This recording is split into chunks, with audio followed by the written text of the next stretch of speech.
The observation deck of the Galactic Academy hummed with quiet conversation as students from 12 different species gathered for their weekly xenobiology class. Professor Zaltek, a tall being with 4 arms and crystalline skin that shifted colors with his emotions, stood before the massive viewing screen that dominated the front wall. Today, we study the most puzzling species recently discovered, Zaltek announced, his skin flickering between blue and green with excitement. The humans of planet Earth, designation Sol 3. A collective murmur rippled through the classroom. Crix, a young Vorthak with metallic scales, raised one of his 6 tentacles. Professor, aren't humans the primitive species that barely achieved spaceflight? What could they possibly teach us? Zaltek's skin shifted to a warm amber. That young Crix is exactly why we must study them. Intelligence comes in many forms, and humans have surprised us repeatedly. He touched a control panel, and the screen filled with images of Earth. The blue and green world rotated slowly, showing vast oceans and diverse continents. Humans evolved from predators, Zaltek continued. This already makes them unusual. Most intelligent species in our galaxy evolved from prey animals or peaceful herbivores. Humans are one of the few carnivorous species to achieve sentience. Lyra, a graceful Etherian whose body resembled flowing water, shimmered with curiosity. How does their predatory nature affect their behavior, Professor? Excellent question, Zaltek replied. Let us observe. The screen changed to show various human activities. Sports stadiums filled with cheering crowds, competitive games, business negotiations, and artistic competitions flashed across the display. Notice how everything becomes a competition for humans, Zaltek pointed out. They compete in sports, business, academics, even leisure activities. They have turned competition into entertainment. The students watch footage of humans playing various sports, boxing matches where humans voluntarily fought each other, race car driving where they risked death for speed, mountain climbing where they challenged nature itself. Vex, a logical quantum mind whose thoughts appeared as floating geometric patterns around his head, projected confusion. This behavior seems counterproductive to survival. Why do they deliberately place themselves in danger? That leads us to their most remarkable trait, Zaltek said, his skin now glowing bright yellow with enthusiasm. Humans actively seek challenge and conflict. When their environment becomes too peaceful, they create artificial challenges. The screen showed humans inventing increasingly difficult puzzles, creating obstacle courses and developing complex games with intricate rules. Videos of humans voluntarily jumping from aircraft with fabric wings, diving into deep ocean trenches, and scaling frozen waterfalls played in sequence. But Professor, interrupted Nala, a cautious shell teen whose protective carapace darkened with concern, surely this reckless behavior indicates poor judgment. How did such a species survive long enough to develop technology? Zaltek's skin shifted to deep purple, indicating he was about to reveal something significant. Because, dear students, their apparent recklessness masks an extraordinary tactical intelligence. Humans do not fight randomly. They study, they plan, they adapt. The display changed to show human military history, ancient battles where small human forces defeated much larger armies through clever strategy. Naval conflicts where humans used weather patterns and geography to their advantage. Modern warfare where human soldiers displayed remarkable creativity in solving problems. Observe this battle, Zaltek said, highlighting a particular conflict. 300 humans held a mountain pass against an army of 10,000. They used the terrain, their knowledge of enemy psychology, and innovative tactics to achieve victory. The alien students leaned forward, studying the tactical display with growing interest. The quantum mind Vex projected patterns of admiration as he analyzed the human strategies. But what truly sets humans apart, Zaltek continued, is how they respond to impossible odds. Most species, when faced with certain defeat, will surrender or flee. Humans often become more dangerous. The screen showed various human conflicts throughout history. Sieges where surrounded humans fought for months. Explorers who pressed forward despite losing most of their team. Scientists who continued experiments despite repeated failures. This behavior puzzled our xenopsychologists, Zaltek admitted. How could a species survive by fighting hopeless battles? The answer lies in their pack-bonding behavior. Images of human cooperation filled the screen, soldiers carrying wounded comrades, civilians forming rescue teams during disasters, strangers helping each other in emergencies. Humans will die for other humans, Even ones they barely know, Zaltek explained. This creates a paradox.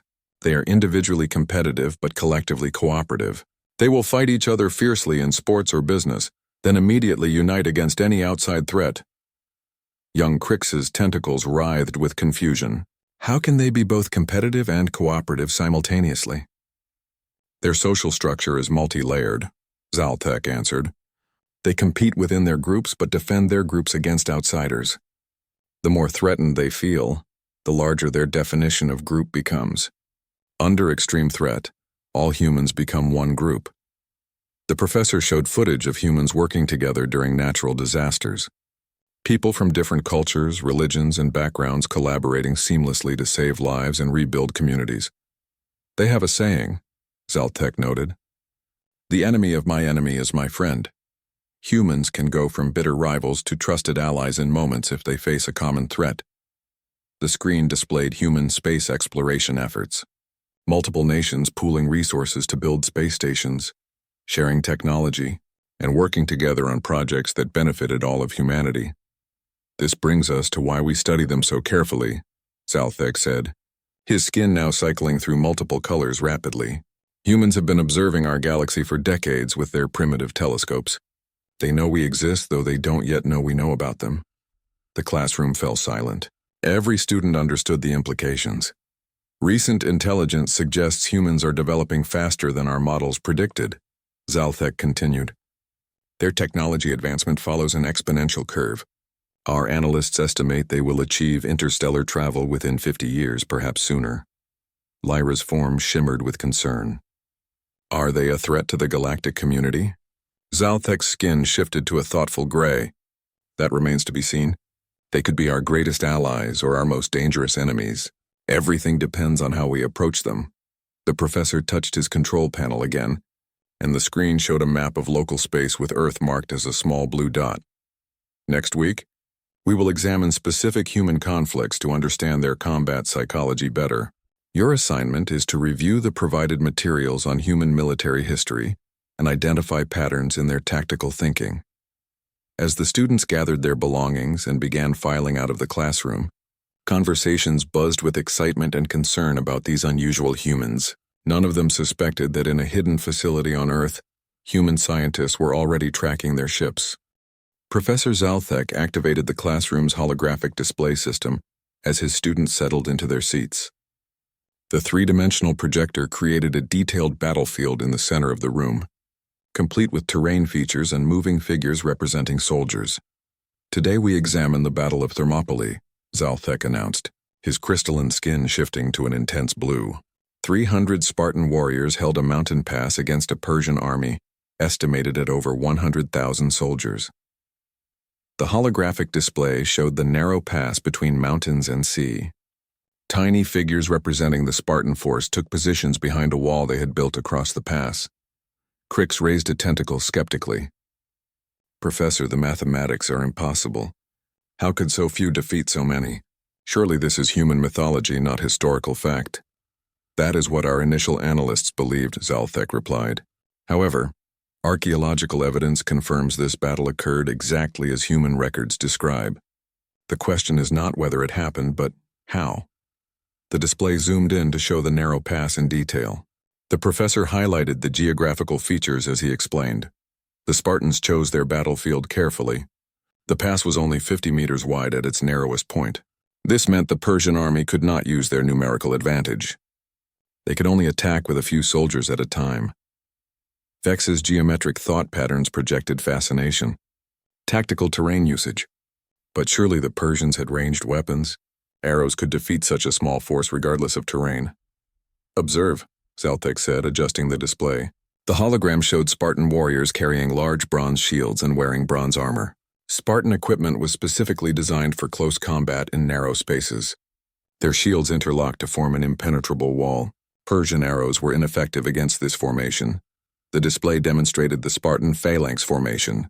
The warriors stood shoulder to shoulder, shields overlapping, spears pointing forward in a bristling wall of bronze and iron. But Professor, interrupted Nala, her carapace darkening with confusion. If the Spartans were so effective, how were they eventually defeated? Zaltek's skin shifted to a somber gray. They were betrayed. A Greek traitor showed the Persians a mountain path that allowed them to attack from behind. Even then, the Spartans fought to the last warrior. The hologram showed the tragic final moments. Persian forces attacking from both front and rear while the Spartans maintained their formation until overwhelmed. This introduces us to another human psychological trait, Zalthek continued. They possess a concept called honor that often supersedes logical survival decisions. Lyra shimmered with curiosity. How does this honor concept affect their military effectiveness? It creates both strengths and weaknesses, the professor explained. Honor makes humans fight harder and sacrifice more than logical analysis would suggest. But it also makes them predictable in certain situations. The display changed to show other famous last stands throughout human history. The Alamo, where fewer than 200 defenders held against thousands. Orcs Drift, where 100 soldiers fought off 4,000 attackers. The Warsaw Ghetto Uprising, where civilians with improvised weapons fought professional soldiers. Notice the pattern, Zalthek pointed out. When humans believe they are defending something important, they become exponentially more dangerous. The closer to defeat they come, the more ferociously they fight. The quantum mind Vex projected intense analysis patterns. This suggests their motivation increases inversely with their probability of survival. Most species show the opposite behavior. Precisely, Zalthek confirmed. This is what makes humans so difficult to predict. Standard psychological models assume intelligent beings will prioritize survival. Humans often prioritize other values above survival. The professor changed the display to show human military training methods. Soldiers enduring brutal physical challenges, learning to function under extreme stress, practicing combat until their responses became automatic. Human warriors trained specifically to override their survival instincts, Zalthek explained. They call this discipline. It allows them to function rationally during combat, when most beings would panic. The students watched footage of human soldiers in various conflicts, Marines charging across open beaches under heavy fire during World War II, paratroopers jumping into enemy territory knowing they might not return, special forces operating alone behind enemy lines for months. Their training methods seem almost cruel, observed Nala. Why do they subject themselves to such hardship? Because they understand that easy training produces weak warriors, Zalthek answered. Humans have a saying, train hard, fight easy. They deliberately make their preparation more difficult than actual combat. The display showed human military academies, where young people voluntarily endured years of harsh discipline and academic challenge, physical training that pushed bodies to their limits, leadership exercises that tested decision-making under pressure, honor codes that demanded absolute integrity. This brings us to perhaps their most dangerous trait, Zalthek said, his skin shifting to warning orange. Humans actively seek to improve their combat effectiveness through study and innovation. The hologram displayed the evolution of human warfare across centuries, from bronze spears to gunpowder weapons, from sailing ships to aircraft, from chemical explosives to nuclear weapons. They do not simply repeat successful tactics, the professor continued. They constantly develop new strategies, new technologies, new methods of warfare. Each conflict teaches them lessons they apply to the next. Students watched as the display showed human military colleges, where officers studied ancient battles alongside modern conflicts. Libraries filled with strategic texts, war games that simulated countless scenarios, computer models that tested new tactical concepts. They study not just their victories but their defeats, Zalthek noted. Humans analyze every failure to understand what went wrong and how to prevent it in the future. The display showed human generals poring over maps and reports from lost battles, identifying mistakes and developing new approaches. Military historians preserving the lessons of every conflict for future generations to study. This learning behavior creates a compound effect, the professor explained. Each generation of human warriors is more effective than the last because they build upon accumulated knowledge from thousands of years of warfare. Crix's tentacles writhed with growing unease. Are you suggesting humans become more dangerous over time? Not suggesting, Zalthek replied grimly, stating as established fact. Human military capability has increased exponentially throughout their history. The rate of improvement is accelerating. The classroom fell silent as students contemplated the implications. The display showed graphs tracking human technological advancement, weapon effectiveness, and tactical sophistication across millennia. Consider this, Zalthek continued. 300 years ago, human armies moved at the speed of horses and communicated with flags.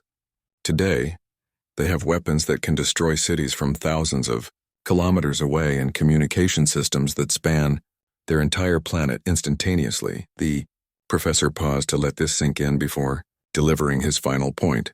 Our intelligence. Estimates suggest that within 50 years, humans will possess technology equal to our own. Given their rapid learning curve and competitive nature, they may surpass us shortly thereafter. The weight of this revelation settled over the classroom like a heavy blanket. These students represented some of the most advanced civilizations in the galaxy, yet they were discussing a species that might soon match or exceed their capabilities. Next week, Zalthek announced as the class period ended, we will examine human pack bonding behavior and how it affects their military effectiveness.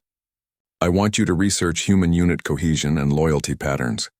As students filed out, their conversations were notably more subdued than the previous week. The humans were no longer an amusing curiosity, but a potential force that could reshape the galaxy's balance of power. The holographic display in Professor Zalthek's classroom showed a human military unit advancing through dangerous terrain. The soldiers moved with coordinated precision, but what captured the alien students' attention was how they constantly watched each other's backs and shared resources without being ordered to do so. Today we study the most baffling aspect of human combat psychology, Zalthek announced, his skin cycling through confused purple hues. Their pack bonding behavior and its effect on military effectiveness. The display zoomed in on a single human soldier who had been wounded during a firefight. Instead of leaving him behind for medical teams to retrieve later, his squad mates immediately risked their lives to drag him to safety while under enemy fire. Crix's tentacles writhed with bewilderment. This behavior makes no logical sense. They compromise their mission effectiveness to save one injured individual. How is this advantageous? That question has puzzled our xenopsychologists for years, Zalthek admitted.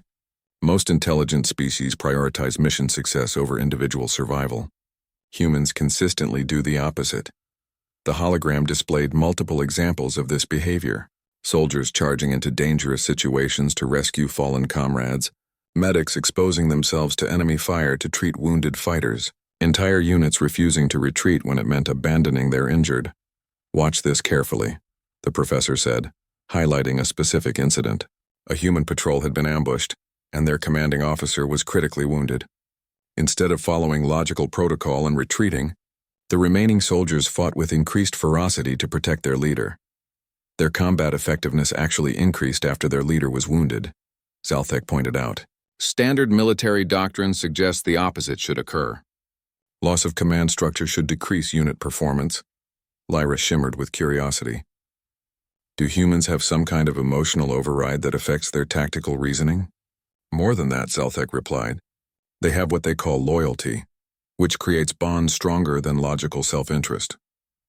These bonds make human military units remarkably resilient. The display showed a human military unit that had been surrounded by enemies for weeks. Despite being outnumbered 10-1 with no hope of reinforcement, they continued fighting because they refused to abandon each other. Observe their resource-sharing behavior, the professor noted. The hologram showed soldiers giving their food to wounded comrades, sharing ammunition equally even when it meant having less for themselves, and volunteers taking turns on dangerous watch duties. Vex's geometric thought patterns projected intense analysis.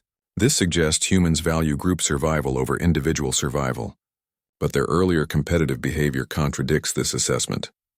Exactly the paradox that makes them so difficult to understand, Zalthek confirmed. Humans simultaneously compete with each other and sacrifice for each other. The determining factor appears to be their perception of group identity. The display demonstrated this concept by showing human sports teams. Players who competed fiercely against each other during practice immediately united when facing another team. The same individuals who argued and fought amongst themselves would die to protect their teammates against outsiders. They have multiple layers of group identity, the professor explained. Squad, unit, army, nation, species. Threats against any group level activate protective responses for all lower levels. The hologram showed this escalation in action. A human soldier might compete with his squad mates for recognition, but would instantly defend them against members of other squads. That same soldier would unite with all squad members to defend their unit against other units, and all units would unite to defend their nation against foreign threats. But Professor, Nala interjected, her carapace darkening with concern, doesn't this group bonding create predictable weaknesses? Enemies could exploit their unwillingness to abandon comrades. Many adversaries have attempted exactly that strategy, Zalthek replied, his skin shifting to warning orange. The results were invariably catastrophic for the attackers. The display showed a historical example where enemy forces had captured several human soldiers, expecting their comrades to surrender or negotiate. Instead, the remaining humans became so enraged that they launched a suicidal assault that broke through superior enemy defenses and rescued their captured teammates. Humans have a saying, the professor continued, no one left behind. This principle is so deeply ingrained that attempting to exploit it usually makes them more dangerous, not less. The students watched footage of human rescue operations, soldiers rappelling from helicopters into active combat zones to retrieve wounded comrades, special forces teams penetrating deep behind enemy lines to free prisoners, and entire military campaigns launched to rescue small numbers of captured personnel. The psychological effect on human morale is profound, Zalthek explained. Every human soldier knows that their comrades will risk everything to save them. This knowledge makes them fight harder because they trust their teammates completely. The hologram displayed human military training focused on building these bonds, soldiers enduring hardships together, sharing dangers, learning to depend on each other for survival. The training was designed not just to develop individual skills, but to forge unbreakable connections between team members.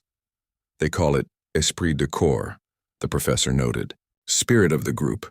It creates a psychological state where individuals derive their identity from group membership. Attacking one member is perceived as attacking the entire group. The display showed the results of this bonding in combat situations. Human units that had trained together for years moving with perfect coordination, anticipating each other's actions, communicating with minimal words or gestures. Watch this engagement, Zalthek highlighted a particular battle sequence. A human squad moved through urban terrain like a single organism. When one soldier spotted an enemy position, others immediately knew where to position themselves for optimal crossfire without being told. Their effectiveness multiplies exponentially with group cohesion, the professor observed. A well-bonded human unit is significantly more dangerous than the sum of its individual members. The hologram demonstrated this principle by comparing human units with different levels of cohesion. Newly formed groups fought competently but predictably. Veteran units that had served together for years displayed almost supernatural coordination and mutual support. This brings us to their most terrifying capability, Zalthek said, his skin now glowing bright red with alarm. Humans can extend their pack bonding beyond their immediate unit to include civilians, allies, and even former enemies. The display showed human soldiers protecting civilian populations at great personal risk, sharing their supplies with hungry refugees, and treating captured enemies according to ethical codes even when their own comrades had been killed. Like they have concepts called honor and duty that extend their protective instincts beyond their genetic or social groups, the professor explained. This makes their loyalty nearly impossible to break or corrupt. Students watched examples of human soldiers refusing bribes to betray their comrades, maintaining their positions despite overwhelming odds to protect civilian evacuation routes, and showing mercy to defeated enemies who had previously shown them none. Their pack bonding creates a cascading effect, Zalthek continued. Humans who witness such loyalty often join the group themselves. Their enemies sometimes switch sides rather than fight against such dedicated opponents. The hologram showed historical examples of this phenomenon. Enemy soldiers who had been captured by humans and treated well often refused to fight against them again. Civilians who had been protected by human forces frequently joined their cause voluntarily. This suggests humans possess a form of social warfare, Vex's patterns projected with growing alarm. They convert opponents into allies through behavioral demonstration. Precisely, Zalthek confirmed. Humans can win conflicts not just through superior firepower, but through superior social cohesion. They make their enemies want to become like them. The classroom fell silent as students contemplated this revelation, A species that could turn enemies into allies through the strength of their social bonds represented a threat unlike anything in their galactic databases. Next week, the professor announced, we will examine human adaptability and innovation under pressure. Your assignment is to research human technological development during their major conflicts. As the students left, their conversations were noticeably subdued. They were beginning to understand that humans represented not just a military threat, but a social and psychological force that could potentially reshape the entire galactic order through the power of their collective loyalty and determination. Professor Zalthek's crystalline skin flickered with rapid color changes as he prepared the day's lesson. The holographic display activated, showing a timeline of human technological development that stretched across their recorded history. Today we examine perhaps the most alarming aspect of human behavior, Zaltek announced, their ability to innovate and adapt under extreme pressure. The timeline began moving, showing human technology progressing at a steady pace for thousands of years. Stone tools evolved slowly into bronze, then iron, then steel. The progression seemed normal until the display reached human conflicts. Observe what happens during their wars, the professor instructed. Suddenly, the timeline showed explosive bursts of innovation. Technologies that should have taken decades to develop appeared in months. Weapons evolved from simple firearms to guided missiles in mere years. Crix raised a tentacle skeptically. Surely this is an error in their historical records. No species can innovate that rapidly. Our xenoarchaeologists have verified these timelines through independent investigation, Zaltek replied grimly. Humans do not simply use existing technology during conflicts. They invent new technology while fighting. The holographic display zoomed in on human World War II, showing the incredible pace of innovation over just 6 years. Jet engines, rockets, computers, radar, nuclear weapons, and countless other technologies emerged from laboratories working under constant threat. They developed atomic weapons in less than 4 years, the professor noted. A technology that typically requires centuries of research. They mastered in the middle of a global war. Lyra shimmered with disbelief. How is such rapid development possible? Innovation requires peaceful conditions for research and testing. That assumption applies to most species, Zalthek explained. Humans appear to be motivated by crisis rather than hindered by it. The more desperate their situation becomes, the more creative their solutions. The display showed human research facilities during wartime, scientists working around the clock, testing dangerous prototypes under enemy fire, sharing breakthrough discoveries between competing research teams because survival outweighed secrecy. Watch this carefully. The professor highlighted a specific example. Human engineers trapped in a besieged city with limited resources had invented new weapons using scrap metal and household chemicals. Within weeks, they were producing devices that outperformed equipment manufactured in advanced factories. Their innovation is not limited to formal research institutions, Zaltek pointed out. Individual humans regularly invent solutions to immediate problems using whatever materials are available. The hologram displayed numerous examples of battlefield innovation. Soldiers modifying their weapons to increase effectiveness, mechanics improvising repairs using unrelated components, medics developing new treatment techniques with limited supplies. Vex's geometric thought patterns projected intense analysis. This suggests human creativity increases under stress rather than decreasing. Standard psychological models predict the opposite response. Humans call it necessity, being the mother of invention, the professor explained. They have evolved to become more innovative when their survival is threatened. The display showed the development of human space technology, accelerated by their rivalry with each other. What began as military rocket programs quickly evolved into civilian space exploration, with innovations appearing at an unprecedented rate.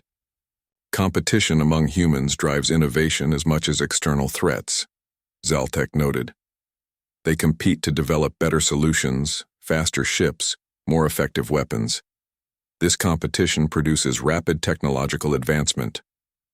The hologram demonstrated human technological leaps during their Cold War period. Satellite technology, computer development, materials science, and countless other fields advanced dramatically as two human nations competed for technological superiority.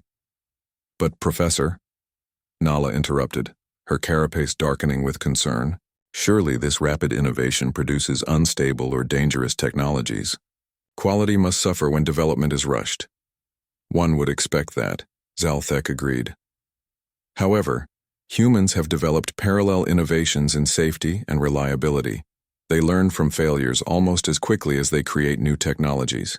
The display showed human testing protocols, quality control systems, and safety procedures that evolved alongside their rapid technological development.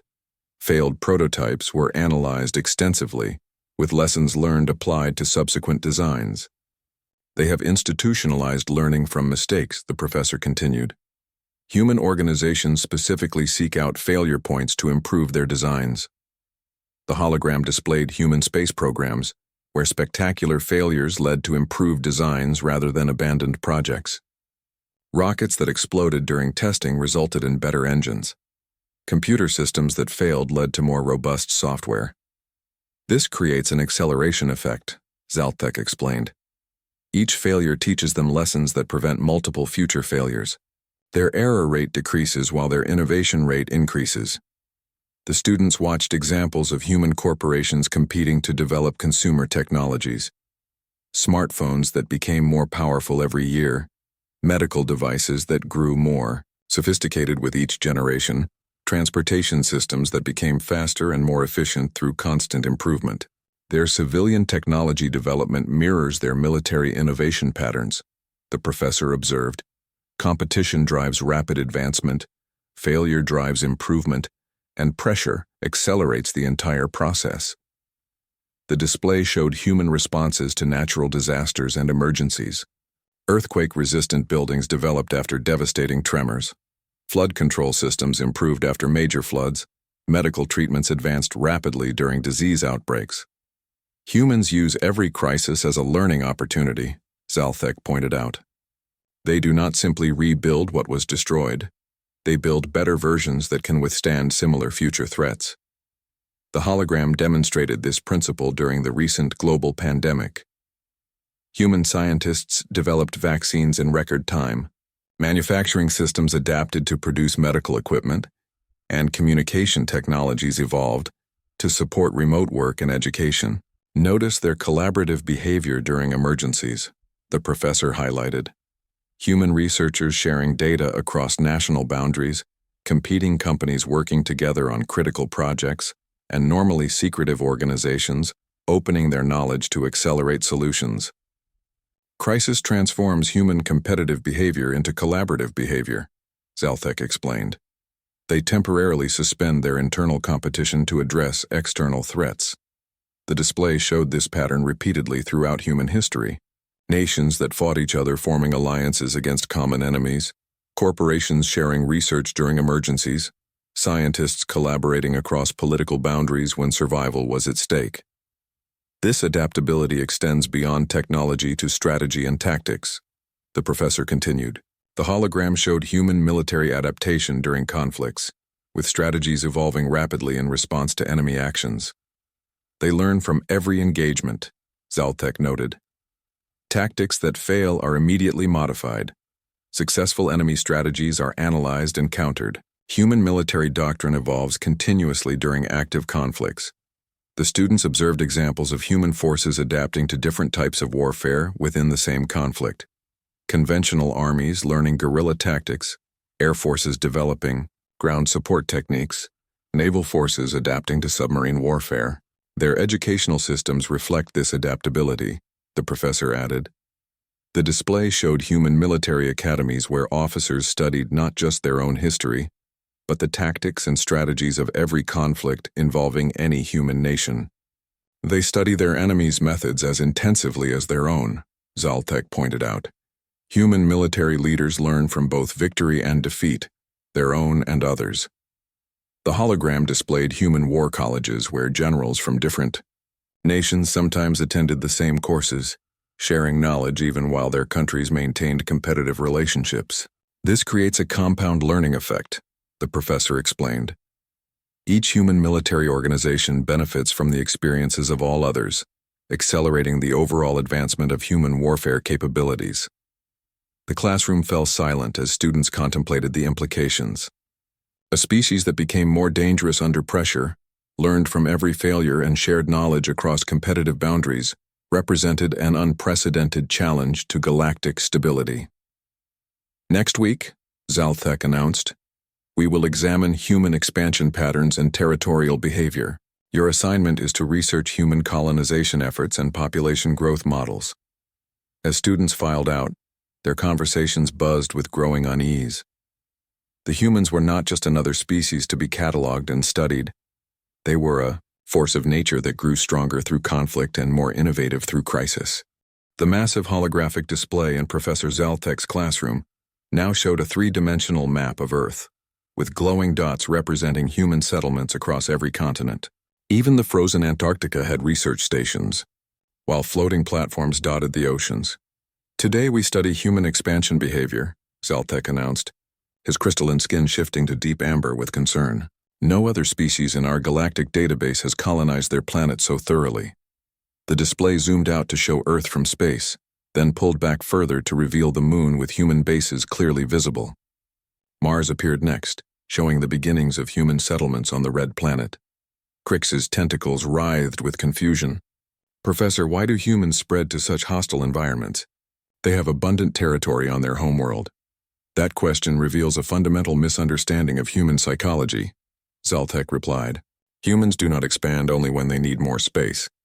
They expand because expansion itself drives them. The holographic timeline rewound to show human history across millennia. Small bands of early humans walking out of Africa, crossing ice bridges to new continents, sailing across vast oceans in primitive boats to reach distant islands. Observe their expansion pattern, the professor instructed. Humans consistently moved into environments that were more dangerous and difficult than their current homes. They left fertile valleys to climb mountains, abandoned safe coastlines to cross oceans, left temperate regions to settle in deserts and frozen wastelands. Lyra shimmered with bewilderment. This behavior seems counterproductive to survival. Most species seek the most comfortable available environment. Most species, as Zaltek agreed, but not humans. They actively seek challenge and difficulty. They call it the frontier spirit. The display showed human pioneers heading west across dangerous territories, explorers sailing to unknown lands despite the likelihood of death, and settlers establishing communities in harsh environments where survival required constant struggle. Notice that humans often abandon comfortable, established settlements to pursue more difficult opportunities, the professor pointed out. This pattern continues today with their space exploration efforts. The hologram displayed current human space programs. Multiple nations and private organizations competing to establish bases on the Moon, Mars, and asteroids. Volunteers signing up for one-way missions to distant planets, knowing they would never return to Earth. They volunteer for missions where death is more likely than success, Zaltek noted with amazement. Thousands of humans apply for positions that offer extreme hardship, isolation, and minimal chance of survival. Vex's geometric thought patterns projected intense analysis. This expansion behavior suggests humans view territorial control as essential to security. Perhaps they expand to prevent enemies from gaining strategic positions. Partially correct, the professor acknowledged, but human expansion often occurs even when no enemies exist. They explore and settle territories that have no strategic value simply because those territories exist. The display showed human Antarctic research stations, where scientists lived in brutal conditions to study ice and weather patterns. Deep ocean research facilities where humans descended to crushing depths to examine sea life. High-altitude observatories where astronomers endured thin air and isolation to watch distant stars. They explore for knowledge itself, Zaltek explained. Humans will risk death to answer questions that have no practical application. The hologram demonstrated this behavior by showing human space missions to distant planets with no possibility of colonization, deep space probes sent to explore regions they could never visit, and telescopes pointed at galaxies billions of light-years away. They study things they cannot reach, cannot use, and cannot benefit from, the professor continued. This curiosity-driven exploration consumes enormous resources with no expected return. Nala's carapace darkened with concern. Such wasteful behavior should limit their expansion capabilities. How do they maintain sufficient resources for practical colonization? Because their exploration leads to unexpected discoveries, Zaltek replied. Technologies developed for impossible missions often enable practical applications. Their wasteful curiosity generates useful innovations. The display showed how human space technology developed for scientific missions had created satellite communication systems, weather monitoring capabilities, and navigation technologies that revolutionized life on Earth. They stumble upon practical applications while pursuing impractical goals, the professor explained. This accident-prone discovery process has accelerated their technological development beyond all predictions. The hologram shifted to show human colonization patterns on Earth, unlike other species that expanded gradually into similar environments. Humans had leaped across vast distances to settle in completely different climates and terrains. Most species expand in concentric circles from their origin point, Zaltek noted. Humans skip over suitable territory to establish settlements in challenging locations, then expand backward to fill in the gaps. The students watched as the display showed humans settling Pacific islands before fully colonizing their continental coastlines, establishing Arctic communities while temperate regions remained sparsely populated, and building cities in deserts while ignoring fertile plains. This leapfrog expansion pattern creates multiple population centers that are difficult to control or eliminate, the professor pointed out. Destroying one human settlement does not prevent others from continuing to expand. The display demonstrated this resilience by showing how human civilizations had survived natural disasters, wars, and plagues by having populations spread across diverse environments. When one region suffered catastrophe, humans from other areas moved in to rebuild. Their dispersed settlement pattern makes them nearly impossible to extinguish, Zaltek observed grimly. They have populations adapted to every environment on their planet. The hologram showed human communities thriving in conditions that would kill most other species. Desert nomads surviving in extreme heat, Arctic peoples flourishing in perpetual cold, mountain dwellers living at altitudes where oxygen was scarce, and ocean communities existing on floating platforms. Each population developed specialized knowledge for their environment, the professor continued. Humans have collectively mastered survival in every possible terrestrial condition. Crix raised a tentacle nervously. Are you suggesting humans could colonize any planet in the galaxy? Not suggesting, Zaltek replied with alarming certainty. Our environmental analysis indicates humans could establish viable colonies on 73% of habitable worlds, and survival outposts on another 15%. The classroom fell silent as students absorbed this information. The display showed comparative colonization potential for different species, with humans ranking far above any previously studied civilization. Most species can only colonize planets very similar to their homeworld, the professor explained. Humans can adapt to a much wider range of conditions because they have already done so on Earth. The hologram displayed human biological adaptations that had developed in different environments. Populations with enhanced lung capacity for high altitudes, genetic variations that provided resistance to extreme temperatures, and dietary adaptations that allowed survival on different food sources. They evolved, Lyra observed with amazement. Humans actually changed themselves to match their environment rather than changing the environment to match themselves. Both, Zaltek corrected. Humans simultaneously adapt themselves and modify their surroundings. This dual approach maximizes their colonization success rate. The display showed human engineering projects that modified hostile environments, irrigation systems that brought water to deserts, heating systems that made Arctic regions livable, air conditioning that made tropical areas comfortable, and underwater habitats that enabled ocean colonization. They reshape worlds to suit their needs while reshaping themselves to survive the process, the professor noted. This combination of biological and technological adaptation makes them extraordinarily versatile colonizers. The hologram shifted to show projected human expansion into space. Lunar bases designed to utilize local resources. Mars colonies planned to become self-sufficient within decades, and asteroid mining operations that could provide materials for further expansion. Their space colonization plans follow the same pattern as their terrestrial expansion, Zaltek pointed out. Establish footholds in hostile environments, develop local resource utilization, then expand to even more challenging locations. The students watched proposals for human settlements on moons of Jupiter and Saturn, where radiation levels and extreme cold would kill most species instantly. Humans were designing habitats and protective systems to make even these environments livable. They view every obstacle as a problem to be solved, rather than a barrier to be avoided, the professor observed. This mindset makes their expansion virtually unstoppable. The display showed human responses to failed colonization attempts. Rather than abandoning difficult locations, they analyzed failures, developed better technologies, and tried again. Each failure taught lessons that improved subsequent attempts. They learned from territorial setbacks the same way they learn from military defeats, Zaltek explained. Failure motivates improvement rather than retreat. The hologram demonstrated this persistence by showing multiple human attempts to establish permanent research stations in Antarctica. Early efforts failed catastrophically, but each failure led to better equipment, improved procedures, and eventually successful year-round habitation. This trial-and-error approach to expansion means humans will eventually succeed in colonizing any environment they attempt, the professor concluded. The question is not whether they can establish settlements, but how quickly they will do so. Vex's thought patterns projected growing alarm.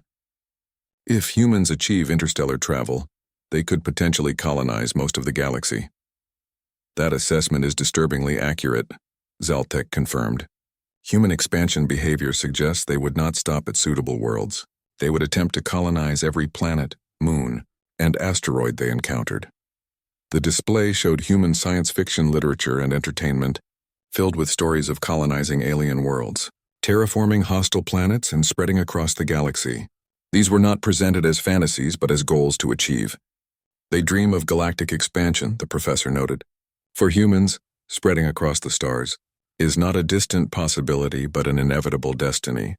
The classroom atmosphere grew tense as students realized they were studying a species that could potentially claim the entire galaxy as their territory.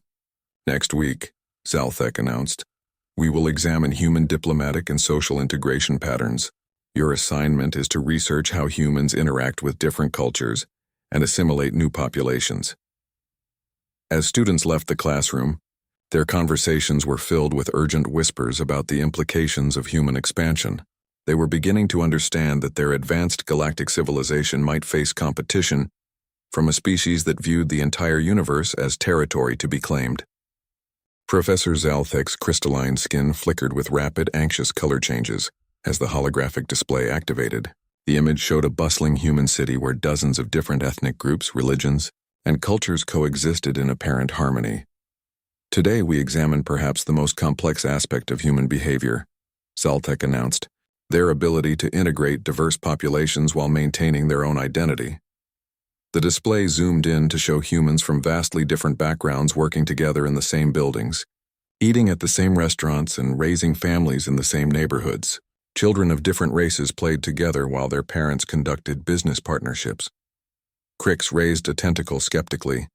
Professor, our intelligence suggests humans have a long history of conflict between different groups. How can you claim they integrate diverse populations?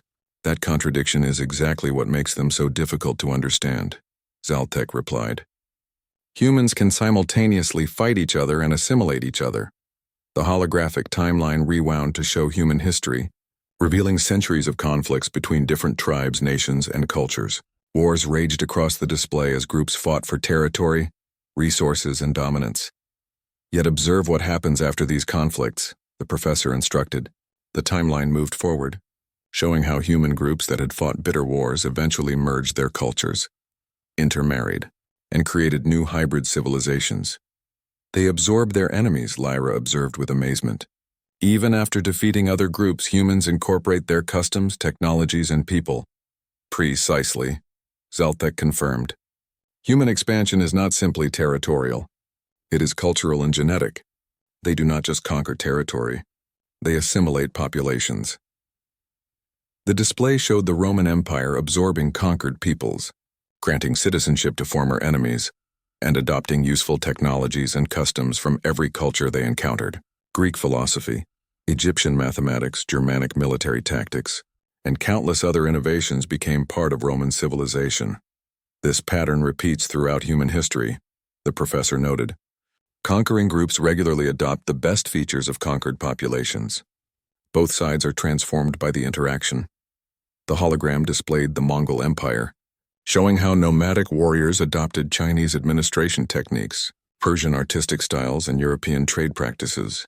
The conquerors became as changed as the conquered. But Professor, Nala interjected, her carapace darkening with confusion, doesn't this cultural mixing weaken their social cohesion? Most species maintain strict separation between groups to preserve identity. One would expect that, Zaltek agreed. However, humans appear to become stronger through diversity rather than weaker. The display showed modern human organizations where people from different backgrounds brought unique perspectives to solve complex problems. Engineering teams with members from multiple continents, research groups combining different cultural approaches to investigation, and military units where diverse backgrounds provided tactical advantages. They use cultural diversity as a strategic asset, the professor explained. Different human groups have developed different solutions to similar problems. By combining these approaches, humans create superior methods. The hologram demonstrated this principle by showing human scientific collaborations. Researchers from different nations contributing specialized knowledge to space exploration projects. Medical research benefiting from traditional healing practices combined with modern technology, and agricultural techniques improved by merging ancient wisdom with contemporary science. Their integration process is remarkably sophisticated, Zaltek continued. Humans can maintain individual cultural identities while participating in larger collective efforts. The display showed human cities where distinct ethnic neighborhoods existed side by side, each maintaining their traditional customs while contributing to the overall urban economy. Festivals, foods, art forms, and languages mixed freely without losing their unique characteristics. They achieve unity without uniformity, the professor observed. This allows them to benefit from diversity while maintaining social stability. Vex's geometric thought patterns projected intense analysis. This suggests humans can integrate alien populations as easily as they integrate their own subspecies. Our xenopsychologists believe that is exactly what would happen, Zaltek confirmed grimly. Humans would likely attempt to incorporate alien civilizations into their expanding culture. The classroom fell silent as students contemplated this possibility. The display showed human diplomatic efforts throughout their history, demonstrating their consistent attempts to establish trade relationships, cultural exchanges, and political alliances even with former enemies. They prefer integration to elimination, the professor noted. Humans typically try to convert opponents into allies rather than simply defeating them. The hologram showed examples of this behavior in human conflicts. Defeated nations being rebuilt with assistance from their conquerors, former enemies becoming trading partners, and hostile populations gradually adopting the customs and technologies of their former adversaries. They understand that willing cooperation is more valuable than forced submission, Zaltek explained. Humans invest considerable effort in making their way of life attractive to others. The display demonstrated human cultural influence spreading across their planet through entertainment, technology, and economic opportunities rather than military force. Movies, music products, and ideas flowing from human civilizations to other populations who voluntarily adopted them. This soft power expansion is potentially more dangerous than military conquest, the professor pointed out. Populations that choose to join human culture become genuine allies rather than reluctant subjects. The students watched examples of human educational exchange programs, where young people from different cultures lived and studied together, forming personal bonds that translated into diplomatic and economic cooperation between their home nations. They create emotional connections between different groups, Zaltek observed. These personal relationships become the foundation for larger political and economic alliances. The hologram showed human response patterns to first contact scenarios in their science fiction literature and academic planning. Consistently, humans portrayed initial alien contact as an opportunity for cultural exchange, trade relationships, and mutual benefit rather than automatic conflict. They assume other intelligent species can be reasoned with and bargained with, the professor noted. Humans expect to find common ground with alien civilizations. The display showed human preparations for potential alien contact. Scientific committees developing communication protocols, linguistic experts creating translation methods, and diplomatic teams planning negotiation strategies based on successful integration of human cultures. They are already planning how to integrate alien civilizations into their expanding culture. Zalthek pointed out with growing alarm. Humans view first contact as a beginning rather than a threat. Crix's tentacles writhed nervously.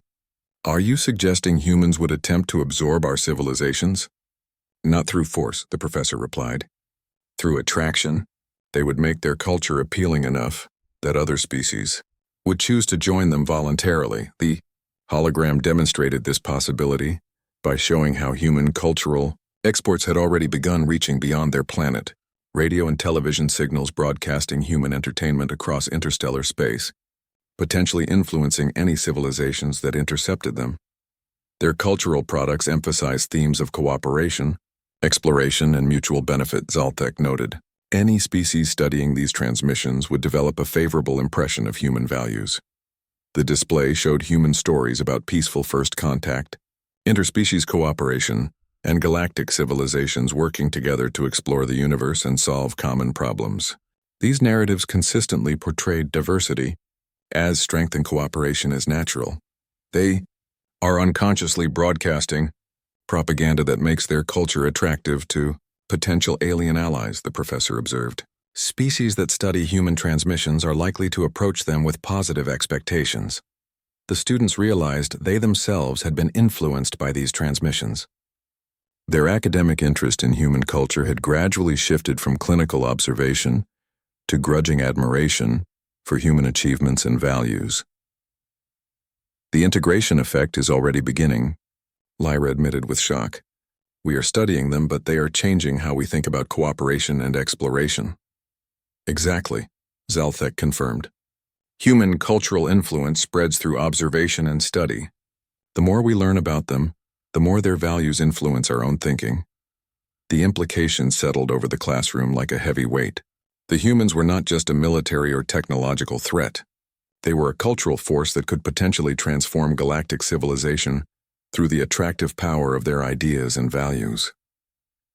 Next week, the professor announced solemnly, we will discuss the implications of all we have learned and consider what action, if any, the galactic community should take regarding humanity.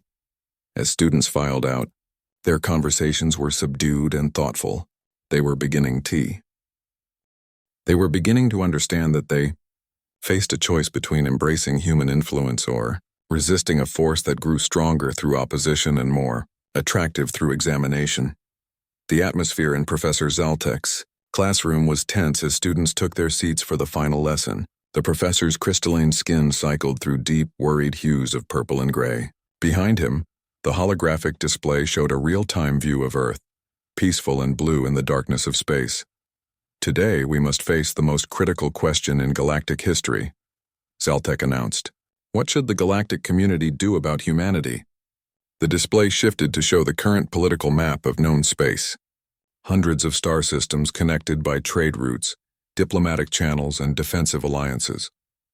A peaceful civilization that had existed for thousands of years without major conflict. For 6 weeks, we have studied human behavior patterns, the professor continued. We have learned they are competitive yet cooperative, innovative under pressure, expansionist by nature, and culturally assimilative. The question now is whether they represent an opportunity or a threat. Crix raised a tentacle immediately. Surely they are a threat, Professor. Everything we have learned suggests humans could destabilize our entire galactic order. Many members of the Galactic Council share that view, Zalthek acknowledged. They propose preventing human expansion through diplomatic containment or, if necessary, military intervention. The display showed classified intelligence reports that painted humanity as an existential danger to galactic peace. Projections of human expansion consuming star systems, human military capabilities threatening established civilizations, and human cultural influence undermining traditional galactic values. However, the professor continued, his skin shifting to a more neutral blue, other council members believe humans could strengthen our civilization rather than threaten it. Lyra shimmered with curiosity. How could such a disruptive species strengthen galactic civilization? Consider what we have actually observed, Zalthek replied. Humans solve problems we considered unsolvable. They innovate technologies we thought impossible. They create unity from diversity rather than conflict. The holographic display showed side-by-side comparisons of human achievements versus galactic standards. Technologies that humans had developed independently often surpassed what established civilizations had created over centuries. Social structures that humans had evolved organically were more stable than carefully planned galactic institutions. Our civilization has become stagnant, the professor admitted. We have achieved peace through careful management and risk avoidance. Innovation has slowed because we fear disrupting our stability. Students shifted uncomfortably as this truth settled over the classroom. The galactic civilization was indeed stable, but it was also predictable, slow to change, and increasingly unable to address new challenges. Humans represent everything we have tried to avoid, Zaltek continued. They embrace risk, seek conflict, and constantly change their society. Yet these traits that we considered dangerous have made them more adaptable than any species in our database. Vex's geometric thought patterns projected intense analysis. Are you suggesting we should allow human expansion to continue uncontrolled? I am suggesting we consider partnership rather than containment, the professor replied. Humans have consistently shown willingness to cooperate with groups that approach them as equals rather than threats. The display showed examples of human diplomatic successes throughout their history. Former enemies becoming allies, hostile populations being integrated peacefully, and complex negotiations resulting in mutually beneficial agreements. They respond to the approach they receive, Zaltek explained. Groups that treat humans as partners find them cooperative. Groups that treat them as threats discover how dangerous they can become. The hologram displayed both scenarios: human relationships with species that had approached them openly versus their responses to civilizations that had attempted to control or threaten them. The contrast was stark and telling. But Professor, Nala interjected, her carapace darkening with concern. Partnership implies equality. Are you suggesting humans should be granted equal status with civilizations that have existed for millennia? I am suggesting that status should be based on capability rather than age, Zaltek replied. Humans have demonstrated capabilities that surpass many older civilizations in key areas. The display showed comparative analysis charts. Human innovation rates, adaptation speed, problem-solving creativity, and social integration abilities all ranked at the top of galactic scales. They excel in precisely the areas where our civilization has become weak, the professor noted. Partnership with humans could revitalize our stagnant institutions. The classroom erupted in concerned discussions as students debated among themselves. Some argued for human containment, while others began to see the potential benefits of cooperation. There is another factor we must consider, Zaltek continued. Restoring order. Humans have already detected our presence. The holographic display showed human telescope data, radio observations, and space monitoring systems. Sophisticated analysis programs had identified artificial signals from multiple star systems and tracked the movement of galactic ships near their solar system. Their scientists suspect they are being observed, the professor revealed. Human governments have classified research programs investigating extraterrestrial intelligence. They know we exist even if they do not yet know who we are. The implications hit the students like a physical blow. The careful secrecy that had protected galactic civilization was already compromised. This means we face a choice, Zaltek continued. We can make contact on our terms or wait for humans to develop interstellar travel and make contact on theirs. The display showed projections of human technological development. Conservative estimates gave them interstellar capability within 50 years. Optimistic human projections suggested they might achieve it within 20 years. Given their innovation acceleration under pressure, they may reach our system sooner than anyone expects, the professor warned. Crix's tentacles writhed with agitation. Then we must act quickly to contain them before they develop that capability. Consider the consequences of that approach, Zaltek replied grimly. The display showed scenarios of attempted human containment. Every simulation ended with humans becoming more dangerous, more innovative, and more determined to break free from restrictions. Attempting to cage humans would likely accelerate their development rather than prevent it, the professor explained. They become more capable when they perceive threats to their freedom. Lyra shimmered thoughtfully. What would partnership look like? How would we integrate such a disruptive species into galactic civilization? Carefully and gradually, Zaltek answered. We would begin with limited contact, scientific exchange, and cultural diplomacy. We would offer benefits that make cooperation more attractive than conquest. The hologram displayed successful integration models from galactic history, species that had been gradually introduced to larger civilization through trade relationships, scientific collaboration, and cultural exchange programs. The key would be making humans feel like partners rather than subjects, the professor emphasized. They must believe they are joining galactic civilization as equals, not being absorbed as subordinates. The display showed human psychological profiles emphasizing their need for autonomy, respect, and meaningful participation in decisions that affected them. This approach requires significant risk, Zaltek admitted. We would be betting that human cooperation instincts are stronger than their competitive drives. Vex projected patterns of deep concern. What if we are wrong? What if partnership simply gives humans access to our technology and resources, which they then use against us?